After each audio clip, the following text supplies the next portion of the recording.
If you hear it on 3AW, you can see it on 3aw.com.au. It's 22 to 2. Someone who has or is telling stories via the camera lens is Rena Harvey.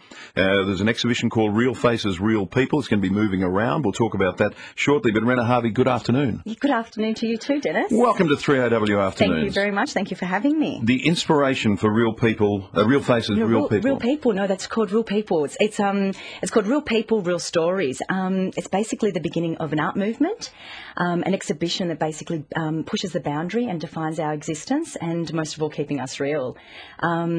It started with my own story, just be able to voice my own story of abuse all my life, and started inviting other people to do the same. So we created a blog and started inviting people to tell us their story, and we take those stories and make them into photographic images. Okay, so have you been out there actually sourcing people with stories and then telling it through the photos? That's right. Yeah. So we started the blog and we invited people to, tell us their stories. Doesn't matter how confrontational or intense they are. Just the empowerment that comes with being able to tell your story and what you feel from expressing it. How do they go with the concept of you there with a camera? Because most people are a bit camera shy. Yeah, no. So what we do, we take the story first, and then we basically then, if they want to be involved, so some stories are actually real, like that's the person who actually told us the story, and other stories are actors that we get or people who actually just want to do photo shoots with us, and I dramatise them. So how many...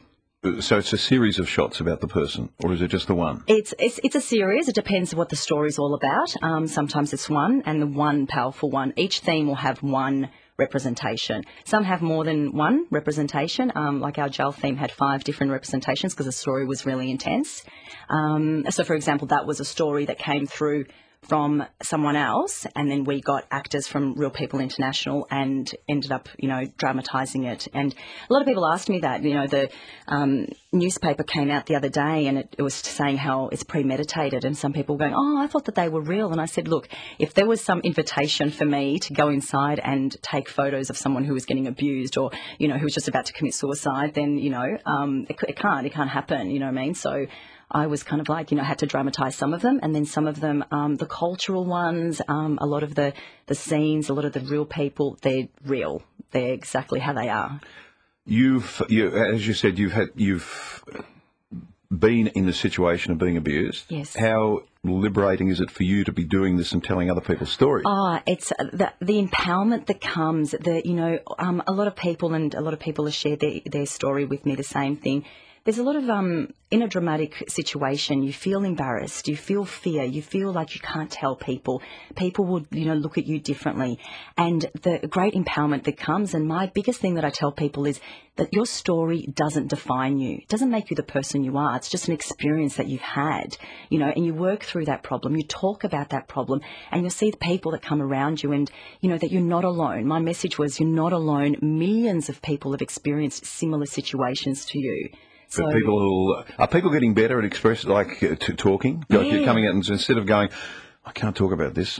Yeah, that's right. People will come into the studio and they might shoot. It was like actors that come in, or extras, or models, or just normal real people who just want to be involved. And they've come in to represent someone else's story.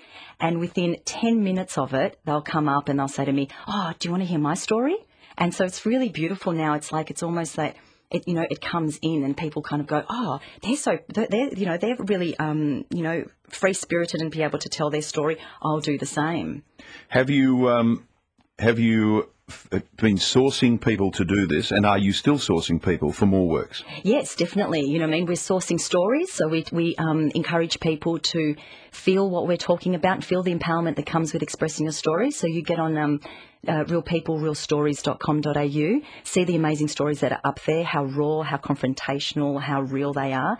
Encourage people to tell their stories, and then, definitely, if that person themselves want to be in that photo shoot to actually show their own personal story, then that's fantastic. Other than that, we take the story and we basically premeditate it and find people who actually want to be in that story. It's brilliant photography. Thank you. Thank you. And art. It's art, isn't it? Yeah, it's art. I'm a fashion photographer by trade, and I was kind of 6 years in fashion and doing lots of catwalks and campaigns, which I still do. But there was a bit of an emptiness behind it, and the shallowness that comes with that whole industry. And I was just like, I just want to shoot realness. What if you've got a happy story to tell? Oh, I do. I've got free spirit. We've got love. We have lust. We have family. We have hard workers. We have passion. I went down and shot Collingwood, the grand final, and there was a whole that was. How do they get in every interview? Collingwood. How do they? Yes, they just weave their way in. They could, even here we are in December. I nearly said November, December, and there was another mention of Collingwood in that grand final. I don't know. I just think it's probably, for me, I'm not a huge Collingwood supporter. I'm just kind of sitting on the fence. But for me, it's like so many people around me used to come into the studio and say something about football, and I'm a Collingwood supporter, and the passion. It was like, wow, what's a better way to show passion in Melbourne than having these 100,000 followers?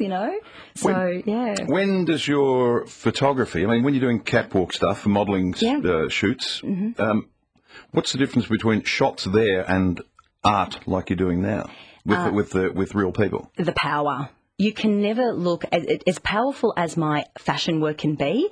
They can be striking, they can be beautiful, but they can never be powerful. They can't emotionally make you cry or make you laugh or make you feel something.